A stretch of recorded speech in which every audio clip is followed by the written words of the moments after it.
ओम नमः शिवाय। हर हर महादेव। माता पार्वती की जय।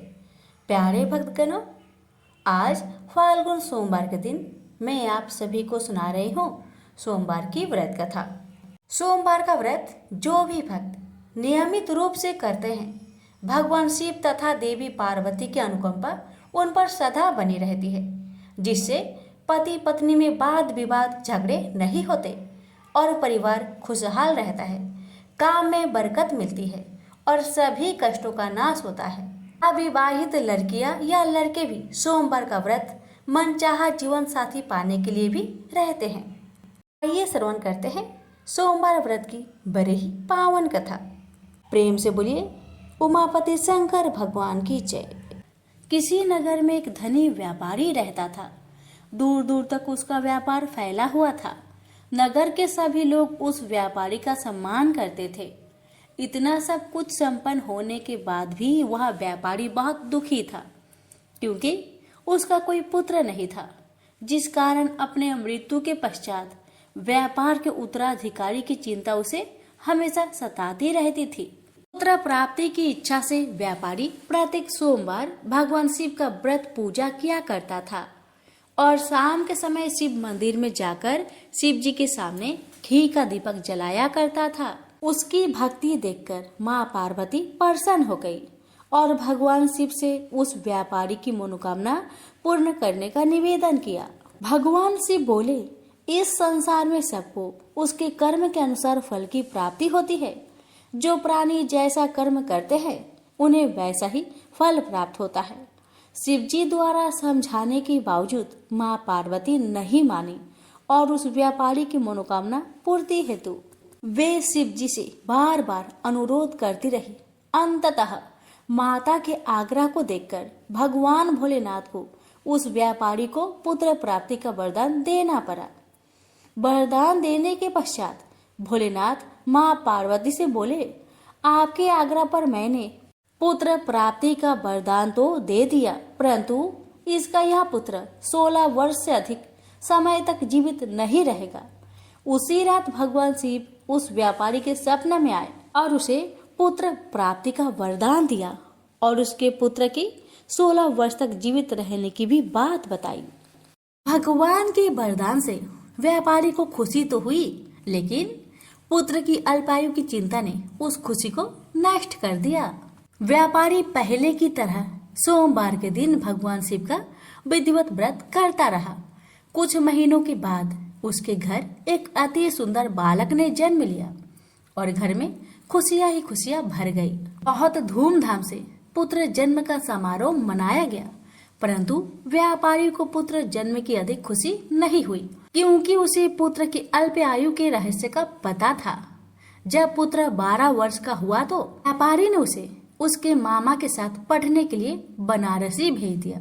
लड़का अपने मामा के साथ शिक्षा प्राप्त हेतु चल दिया। रास्ते में जहाँ भी मामा भांजे विश्राम हेतु रुकते, वहीं यज्ञ करते और ब्राह्मणों को भोजन कराते।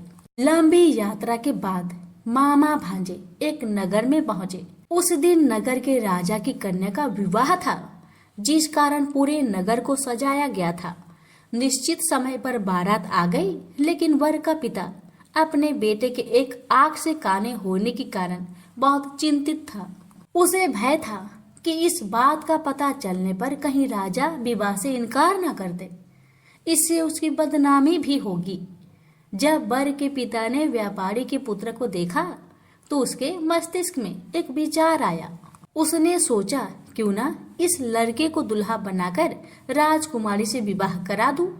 विवाह के बाद इसको धन देकर विदा कर दूंगा और राजकुमारी को अपने नगर ले जाऊंगा। वर के पिता ने लड़के के मामा से इस संबंध में बात की। मामा ने धन मिलने की लालच में वर के पिता की बात को स्वीकार कर ली। लड़के को दूल्हे का वस्त्र पहनाकर राजकुमारी से विवाह कर दिया गया। राजा ने बहुत सारा धन देकर राजकुमारी को विदा किया। शादी के बाद लड़का जब राजकुमारी के साथ लौट रहा था तो वह सच नहीं छिपा सका और उसने राजकुमारी की ओढ़नी पर लिख दिया, राजकुमारी, तुम्हारा विवाह मेरे साथ हुआ था। मैं तो बनारसी पढ़ने के लिए जा रहा हूँ और अब तुम्हें जिस नवयुवक की पत्नी बनना पड़ेगा वह कान्हा है।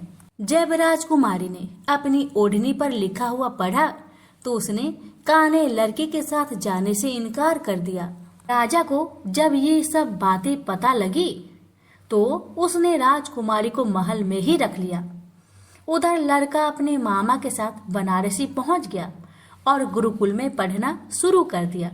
जब उसकी आयु 16 वर्ष की हुई तो उसने यज्ञ किया। यज्ञ की समाप्ति पर ब्राह्मणों को भोजन करवाया और खूब अन्य वस्त्र दान किए। रात को वह अपने शयन कक्ष में सो गया। शिव के वरदान के अनुसार शयन अवस्था में ही उसके प्राण पेखरू उड़ गए। सूर्योदय पर मामा मृत भांजे को देखकर रोने पिटने लगा। आसपास के लोग भी एकत्र होकर दुख प्रकट करने लगे। लड़के के मामा के रोने विलाप करने के स्वर समीप से गुजरते हुए भगवान शिव और माता पार्वती ने भी सुने। माता पार्वती ने भगवान से कहा, प्राणनाथ, मुझे इसके रोने का स्वर सहन नहीं हो रहे, आप इस व्यक्ति के कष्ट को अवश्य दूर करें। भगवान शिव ने माता पार्वती के साथ अदृश्य रूप में समीप जाकर देखा तो भोलेनाथ माता पार्वती से बोले, यह तो उसी व्यापारी का पुत्र है जिसे मैंने 16 वर्ष की आयु का वरदान दिया था। इसकी आयु पूरी हो गई है। माँ पार्वती ने फिर भगवान शिव से निवेदन कर उस बालक को जीवन देने का आग्रह किया। माता पार्वती के आग्रह पर भगवान शिव ने उस लड़के को जीवित होने का वरदान दिया और कुछ ही पल में वह जीवित होकर उठ बैठा। शिक्षा समाप्त करके लड़का मामा के साथ अपने नगर की ओर चल दिया। दोनों चलते हुए उसी नगर में पहुंचे जहां उसका विवाह हुआ था। उस नगर में भी यज्ञ का आयोजन किया। समीप से गुजरते हुए नगर के राजा ने यज्ञ का आयोजन देखा और उसने तुरंत ही लड़के और उसके मामा को पहचान लिया। यज्ञ के समाप्त होने पर राजा मामा और लड़के को महल में ले गया और कुछ दिन उन्हें महल में रखकर बहुत सा धन वस्त्र आदि देकर राजकुमारी के साथ विदा कर दिया। इधर भूखे प्यासे रहकर व्यापारी और उसकी पत्नी बेटे की प्रतीक्षा कर रहे थे। उन्होंने प्रतिज्ञा कर रखी थी कि यदि उन्हें अपने बेटे की मृत्यु का समाचार मिला तो दोनों अपने प्राण त्याग देंगे। परंतु जैसे ही उसने बेटे के जीवित वापस लौटने का समाचार सुना तो वह बहुत प्रसन्न हुआ। वह अपनी पत्नी और मित्रों के साथ नगर के द्वार पर पहुंचा। अपने बेटे के विवाह का समाचार सुनकर पुत्र वधू राजकुमारी को देखकर उसकी खुशी का ठिकाना न रहा। उसी रात भगवान शिव ने व्यापारी को सपने में आकर कहा, हे श्रेष्ठी, मैंने तेरे सोमवार व्रत करने और व्रत कथा सुनने से प्रसन्न होकर तेरे पुत्र को लंबी आयु प्रदान की है। पुत्र की लंबी आयु जानकर व्यापारी बहुत प्रसन्न हुआ। शिव भक्त होने तथा सोमवार का व्रत करने से व्यापारी की सभी मनोकामनाएं पूर्ण हुई। इसी प्रकार जो भक्त सोमवार का विधिवत व्रत करते हैं और व्रत कथा सुनते हैं उनकी सभी इच्छाएं पूरी होती है। हमसे बोलिए उमापति शंकर भगवान की जय। एक समय की बात है, त्रिपुरारी भुजंगधारी श्री काशीपति महादेव जी जगन माता पार्वती के साथ प्रसन्न रूप में विराजमान थे। जग माता ने उनसे अनुरोध किया, भगवान कोई कथा कहिए। इस पर भगवान भूत भावन किंचित मुस्कुराए और बोले, हे पार्वती सुनो, पूर्व समय में कुसमांड नामक एक ऋषि का पुत्र मंडप नाम से विख्यात था। बाल्य काल में ही कुसंगति के कारण पाप कर्म में लीन हो गया था। अतः उसकी निंदित कथाओं को सुनकर उसके पिता, माता, भाई आदि सभी संबंधियों ने उसको अपने से अलग कर दिया। वह पूर्व जन्म के कर्मों के कारण किसी का कहना नहीं मान रहा था। उसकी आदतें यहाँ तक कि खराब हो गई कि वह साधु, महात्मा, सत्पुरुषों एवं देवी देवताओं तक की निंदा करने लगा। युवा होने पर वह दूसरी स्त्रियों के प्रेम में फंस गया। प्रेम के बस में होकर वह औरों के द्रव आदि की चोरी में भी लीन हो गया। उसके दो घनिष्ठ मित्र थे, एक था नापित, दूसरा था पटहारा। इन तीनों ने मिलकर विचार किया कि किसी धनी के घर चोरी करके अधिक धन प्राप्त किया जाए। अतः तीनों ने मिलकर राजा के यहाँ चोरी की। इस चोरी के कारण बहुत सा धन हाथ लगा। सारा धन मंडप के पास था। दोनों मित्रों के मांगने पर भी उसने उन लोगों का हिस्सा नहीं दिया। इस धन को वह एक वेश्या के यहाँ ले गया। वेश्या के यहाँ वह प्रेम लीला करने लगा। इस बीच उसको प्यास लगी। पलंग के नीचे रखी गिलास उसने खाली कर दी। स्वाद कुछ दूसरा था। इसमें क्या था? उसने वेश्या से पूछा। इसमें मदिरा थी। मंडप को इससे बड़ा दुख हुआ। मदिरा पान करके उसने महापाप किया है, यह सोचकर वह बड़ा दुख करने लगा। पर वेश्या बराबर मदिरा का गुणगान करती गई। उसने मंडप को फुसलाकर और मदिरा पिला दी तथा उसका सारा धन लेकर उसको बाहर निकाल दिया। होश में आने पर मंडप बड़ा विलाप करने लगा। पश्चाताप करता हुआ वह अपने मित्र के पास आया। सारी आप बीती सुना दी। उन मित्रों ने कहा, हे मित्र, तुमने मदिरा पान करके बड़ा पाप किया है। अब तुम इसका प्रायश्चित करो। मुझे प्रायश्चित का उपाय कहो। बिना प्रायश्चित के सुरापान का दोष नहीं मिटेगा। अतः उस वेश्या से स्वर्ण प्राप्त कर दान करो। यदि तुम ऐसा नहीं करोगे तो हम लोग तुम्हारी बड़ी निंदा करेंगे। यह सुनकर मंडप बड़ा दुखी हुआ। वह वेश्या के पास आया और वेश्या से अपना सारा दुखड़ा सुनाया। उसने वेश्या से स्वर्ण की मांग की। इस पर वेश्या बड़ी बिगड़ी और बोली, तुमने जो धन दिया है अब उसकी मांग मत करो। वेश्याएं कभी मिला हुआ धन वापस नहीं करती। क्या तुमको इस साधारण नियम का ज्ञान नहीं है? इस पर मंडप गिड़गिड़ाने लगा, पर वेश्या का हृदय पर इसका जरा भी असर न हुआ। उसने अन्य वेश्याओं को बुला लिया। सब मिलकर उसकी भर्त्सना करने लगी। कई ने तो उसको धमकी भी दे दी। हे पार्वती! इस प्रकार मंडप बहुत अपमानित होकर वहां से निकाल दिया गया। मंडप विलाप करता हुआ अपने पिता के घर की ओर चला। उसके दोनों मित्र पीछे लग गए। जब मंडप पिता के सामने आया तो दोनों मित्रों ने उसका हाथ पकड़ लिया। बोले, मंडप, हम लोगों ने मिलकर राजा के यहाँ चोरी की है, पर तुमने हम लोगों का अंश नहीं दिया है।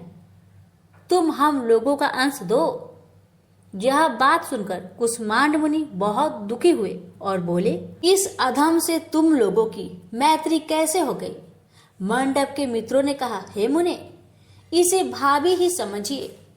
पर न्याय की बात तो यह है कि आपका पुत्र हमारा अंश नहीं दे रहा है। यह सारा धन लेकर एक वेश्या के यहाँ चला गया। उसने सारा धन ले लिया। वह वेश्या वाद विवाद में बड़ी चतुर है। वह धन वापस नहीं करेगी। अतः आप हमारा धन दिलवाइए, अन्यथा हम राज दरबार में गुहार करेंगे। इस पर कुष्मांड मुनि ने अपने पुत्र का हाथ पकड़ लिया। मुनि ने कहा, चलो मैं स्वयं राजा के पास चलता हूँ। न्याय प्रिय और धर्मात्मा राजा के दंड से पाप का नाश हो जाता है। पाप का प्रायश्चित न करने पर नरक यातना भोगनी पड़ती है। इस पर मंडप के मित्रों ने कहा, हे मुने, आप अपने पुत्र को हमारे हवाले कर दे। राज दरबार में आपका जाना ठीक नहीं है। हम लोग इससे निपट लेंगे। इस पर मुनि श्रेष्ठ ने कहा, हे अधम पुत्र, तुम इन लोगों के साथ जाकर राजदंड भोगकर प्रायश्चित करो। तुमने जो किया है बहुत बुरा किया है। आज से तुम मेरे पुत्र नहीं हो और मैं भी तुम्हारा कोई नहीं। जब तक तुम प्रायश्चित करके नहीं आओगे मैं तुम्हारा मुख नहीं देख सकता। मंडप के मित्र मंडप को अपने साथ ले गए। दूर एक घने जंगल में ले जाकर पहले तो उसकी खूब भर्त्सना की, फिर बाद में उसको पीटना शुरू किया। बेहद पीटने के कारण मंडप बेहोश होकर गिर पड़ा। उसके मित्रों ने समझा कि वह मर गया, अतः उसको मरा हुआ जानकर उसके मित्रगण उसे वहीं छोड़कर चले गए। कुछ देर बाद मंडप को चेत आया तो वह विलाप करता हुआ एक और को चल पड़ा। उसके दोनों मित्र एक मंदिर में रात भर भूखे प्यासे टिके रहे और प्रायश्चित करते रहे। प्रातः वे दोनों उसे देखने के लिए गए कि उसके शरीर की अब क्या गति है। वहां मंडप को न पा उन दोनों को बड़ा आश्चर्य हुआ। फिर तो वे समझ गए कि मंडप मरा नहीं है, वह जीवित है और कहीं चला गया है। उस दिन शिव महात्म्य को जानने वाले लोग पंचकोशात्मक लिंग की प्रदक्षिणा कर रहे थे। मंडप भी उन लोगों के साथ हो गया। यात्रीगण कद्रमेश्वर के समीप रहे। मंडप ने भी वहां रहकर सारी रात जागरण किया। सब यात्रियों ने उसको साधु मान लिया और वह इस बात को भी मान गए कि वह परम शिव कुष्मांड का पुत्र मंडप है। मंडप शिवव्रतधारी परम शिव साधु के रूप में मान लिया गया। मंडप ने शंकर प्रतिमा के समक्ष नृत्य और भजन प्रारंभ कर दिया। सज्जनों ने उसकी भक्ति देखकर उसका बड़ा आदर किया। मंडप भी सत्संग से परम भक्ति भाव वाला हो गया। अब उसको ज्ञान हो गया कि शिव भक्ति के प्रताप से ही उसका इतना आदर हो रहा है। वह सबका प्रिय हो गया। साथ ही भोजन धन्य धान्य श्रद्धा भी मिल रही है। मंडप चंडिका देवी के मंदिर में आया। वहां काशी के धार्मिक सज्जनों द्वारा भीम चंडी की पूजा हो रही थी। मंडप का वहां बड़ा आदर किया गया। रात्रि में मंडप ने क्षेत्र महात्म्य कहा और सुना। इसके बाद शिव भक्तों और विष्णु भक्तों ने मिलकर कीर्तन किया। मंडप ने इस नित्य कीर्तन में प्रमुख भाग लिया। इससे प्रसन्न हो सबने मंडप की भूरी भूरी प्रशंसा की। इस प्रकार मंडप का मन शिव में लग गया। हे पार्वती, इस प्रकार मंडप मेरे क्षेत्र की प्रदक्षिणा करने लगा। ब्रह्म हत्या, सुरापान और चौड़े कर्म आदि पापों से छुटकारा पाने के लिए मेरी स्तुति करने लगा। इस प्रकार की आराधना से वह सारे पापों से मुक्त हो गया।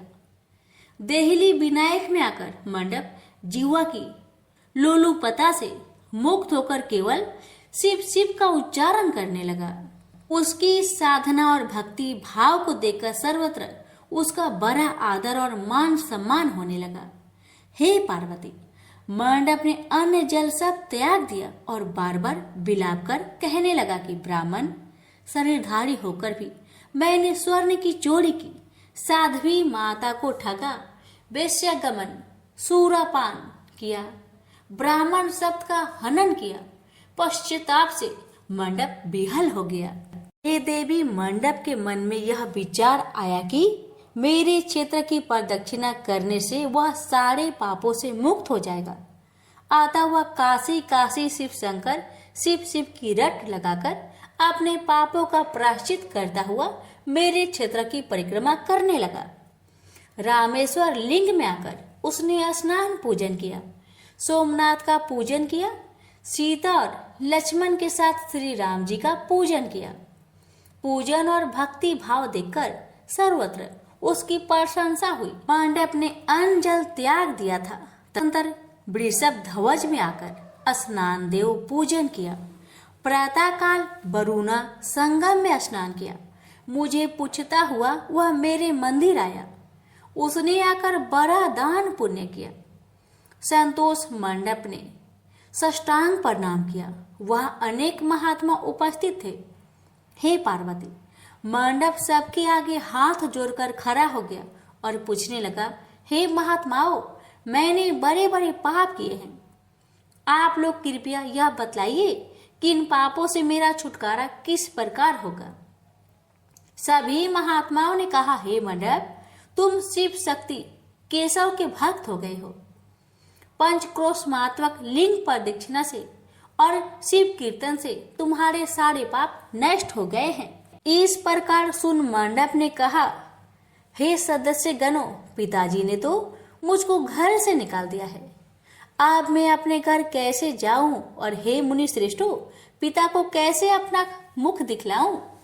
इस पर सबने कहा, अब तुम्हारे सारे पापों का प्रायश्चित हो गया है, तुम सहर्ष घर जा सकते हो। हे पार्वती, इस प्रकार मंडप अपने पिता के घर के सामने आया और शिव शिव शंभो शंभो महादेव महादेव का उच्चारण करने लगा। स्वर सुनकर कुष्मांड मुनि ने अपनी पत्नी से कहा, हे प्रिय, देखो तो कौन द्वार पर शिव का उच्चारण करता हुआ हमें परम सुख दे रहा है। शिव नाम की अमृत वर्षा कौन कर रहा है। मुनि पत्नी ने द्वार पर अपने पुत्र को देखा। हे पुत्र, तुम्हारा आना कैसे हुआ।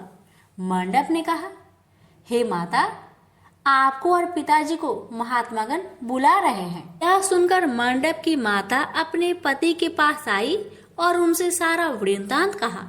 हे पूज्यवर, आपका पुत्र शिव का नाम रट्टा हुआ द्वार पर उपस्थित है। उसका कहना है कि प्रायश्चित करके वह पवित्र हो गया है। सदस्यगण आपको बुला रहे हैं, वे प्रायश्चित का प्रमाण देंगे। कुसुमांड मुनि दरवाजे पर आए। उन्होंने रुद्राक्षधारी शिव भक्त मंडप को देखा। तुम क्यों आए हो। थोड़े से प्रायश्चित से बड़े पाप का नाश नहीं होता है। मंडप ने कहा, हे पिताजी, इसमें कोई संदेह नहीं है कि मैंने बड़े पाप किए हैं। इतना होने पर भी महात्मागण आपको बुला रहे हैं। मुनि अपनी पत्नी के साथ महात्माओं के पास आए। महात्माओं ने एक स्वर से कहा, हे मुनिवर, आपका पुत्र समस्त पापों से मुक्त हो गया है। कुसुमांड ऋषि ने पूछा, हे मुनि श्रेष्ठो, किस आधार पर आपकी दृष्टि में मेरा पुत्र पाप मुक्त हो गया है। इसने तो बड़े बड़े पाप किए हैं। महात्माओं ने कहा, हे मुनि, इस मुक्ति मंडप के स्वामी श्री भगवान विष्णु है, वही इसका उत्तर देंगे। महात्माओं ने विष्णु भगवान की स्तुति की। इस पर आकाशवाणी हुई, हे स्तुति करने वाले महात्माओं, यह महापापी मंडप जो कुसुमांड मुनि का पुत्र है, अब अपने पापों से मुक्त हो शुद्ध हो गया है। यह साधु संतों के साथ शिव शंकर के क्षेत्र की परिक्रमा कर चुका है। अब कुसुमांड मुनि इसे ग्रहण कर सकते हैं। इस प्रकार हे पार्वती, मंडप को कुसुमांड मुनि आदर पूर्वक अपने घर ले गए। इस कथा को सुनकर माता पार्वती परम प्रसन्न हुई। बोली, प्रभु, आपने यह महत्वपूर्ण कथा कही, इससे कलयुग में प्राणियों का बड़ा भला होगा। कृपा कर इस पर कुछ और प्रकाश डाले। इस पर शिवजी बोले, हे पार्वती, अब तुम भैरव जी की कथा सुनो। इस पर भैरव जी प्रकट हुए और बोले, त्रेता युग में समदर्शी सांडलिय नाम का एक ब्राह्मण था। वह महापंडित था। उसकी पुत्री का नाम विशालाक्षी था। वह अति सुंदरी थी। बाल्यकाल में ही उसके पिता ने उसका विवाह कर दिया। विवाह के बाद भी वह अपने पिता के घर पर रहती थी। वह युवा हो गई।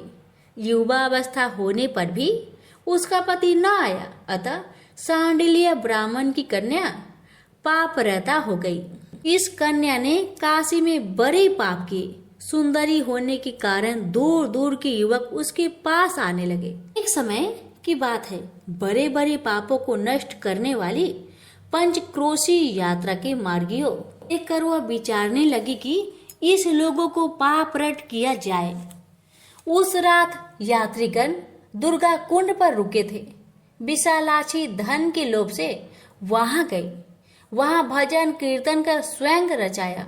यात्री उसका भक्ति भाव देखकर प्रसन्न हुए और उसे वैष्णवी समझ बड़ा दान पुण्य किए। इस लोभ के कारण वैश्या विशालाक्षी यात्रियों के साथ हो गई।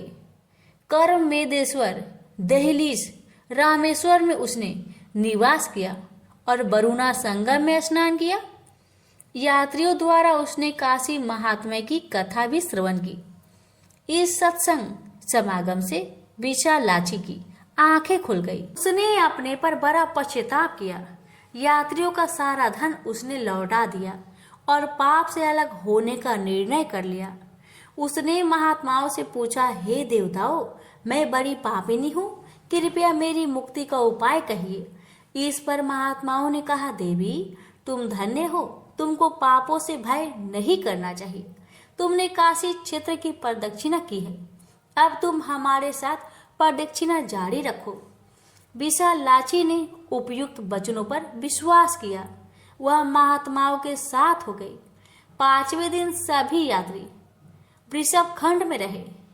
वह भी उन्हीं के साथ रही।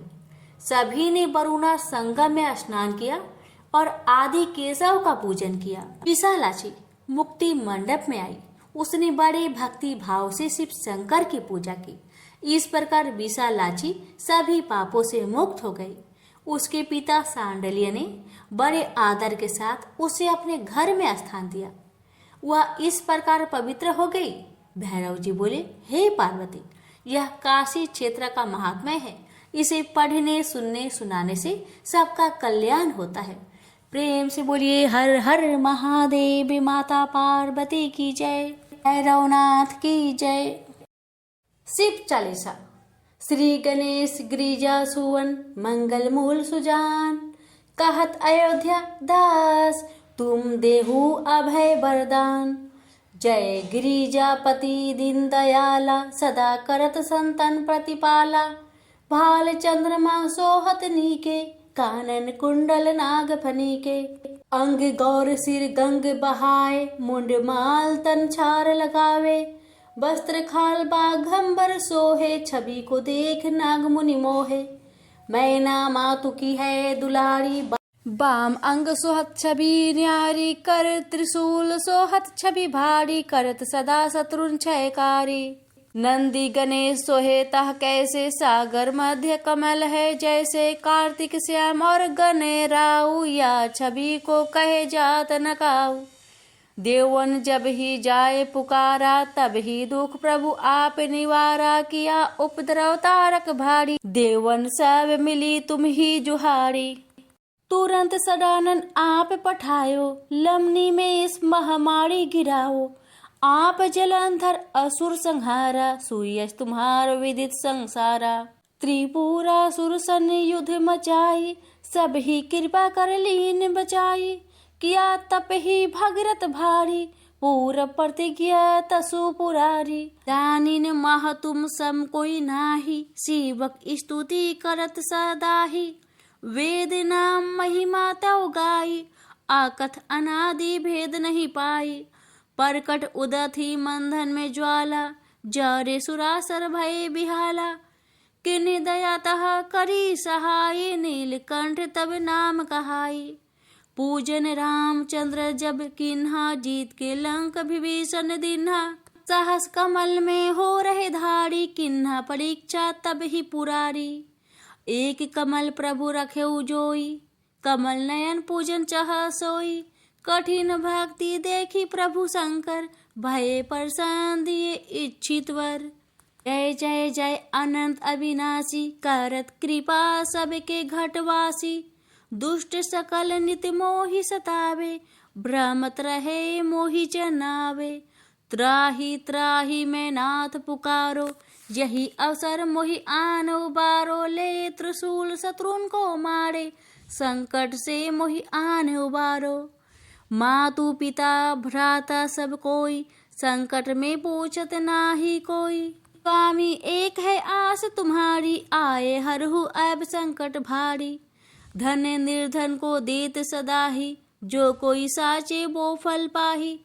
स्तुति के ही विधि करूँ तुम्हारी, क्षमहु नाथ अब चुक हमारी। शंकर हो संकट के नाशन, मंगल कारण विघ्न विनाशन। योगी यति मुनि ध्यान लगावे, नारद सारद शीश नवावे। नमो नमो जय नमो शिवाय, सुर ब्रह्मादि के पार न पाए। जो यह पाठ करे मन लाई, तापर होत है शंभु सहाय। ऋणिया जो कोई हो अधिकारी, पाठ करे सो पावन हारी। पुत्रहीन कर इच्छा कोई, निश्चय से प्रसाद ते ही होई। पंडित त्रयोदशी को लावे, ध्यान पूर्वक होम करावे। त्रयोदशी व्रत करे हमेशा, तन नाही ताके रहे कलेसा। धूप दीप नवद चढ़ावे, शंकर सम्मुख पाठ चुनावे। जन्म जन्म के पाप नसावे, अंतवास शिवपुर में पावे। कहे अयोध्या आस तुम्हारी, जानी सकल दुख हरहु हमारी। नीति नेम कर प्रताही, पाठ करो चालीसा। तुम मेरी मनोकामना पूर्ण करो जगदीश। मगसर छठी हेमंत ऋतु, संवत 64 जान। स्तुति चालीसा शिव ही, पूर्ण कीन कल्याण। ओम नमः शिवाय। हर हर महादेव। माता पार्वती की जय। शिव जी की आरती। ओम जय शिव ओमकारा, स्वामी जय शिव ओमकारा, ब्रह्मा विष्णु सदा शिव अर्धांगी धारा।